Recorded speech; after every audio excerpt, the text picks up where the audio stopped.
हाथी और कुत्ते की कहानी। एक समय की बात है, किसी राज्य में एक शक्तिशाली राजा राज्य करता था। उस राजा के महल में बहुत से हाथी थे, किंतु राजा का सबसे प्रिय हाथी सरमन था। सरमन बहुत ही शक्तिशाली और बुद्धिमान हाथी था। राजा जब भी लड़ाई के मैदान में जाता तो हमेशा सरमन पर ही सवार होकर जाता था और अपना हर युद्ध जीत कर आता था।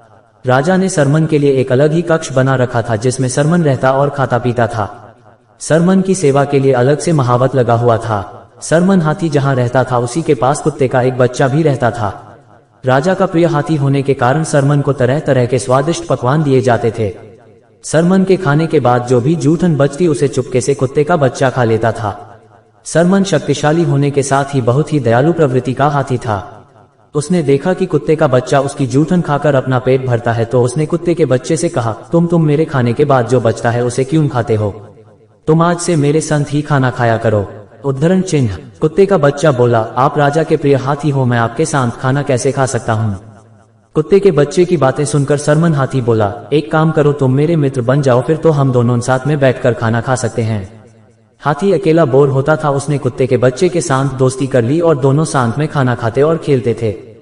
धीरे धीरे कुत्ते का बच्चा बड़ा होने लगा और अच्छा भोजन खाने के कारण काफी हष्ट-पुष्ट हो गया।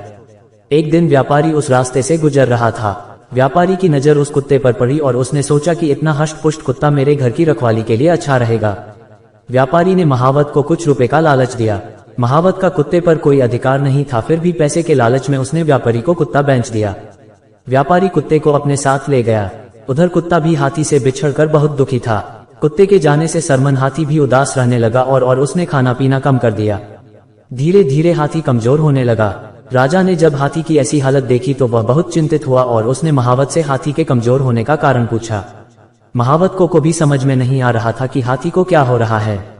राजा ने राजवैद्य को बुलाया और पूछा, मेरे इस प्रिय हाथी को क्या हुआ, ये दिन प्रतिदिन कमजोर होता जा रहा है।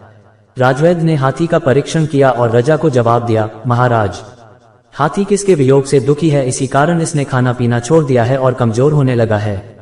राजा ने जब इसके बारे में जानकारी एकत्र की तो उसे पता चला कि हाथी की दोस्ती एक कुत्ते से थी और कुत्ते के जाने के बाद से ही हाथी का स्वास्थ्य खराब हुआ है।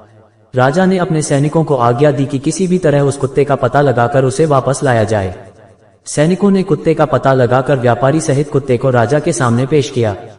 व्यापारी ने राजा को पूरी बात बतलाई। राजा बहुत दयालु प्रवृत्ति का था, उसने महावत और व्यापारी को माफ कर दिया और कुत्ते को हाथी के पास भेज दिया।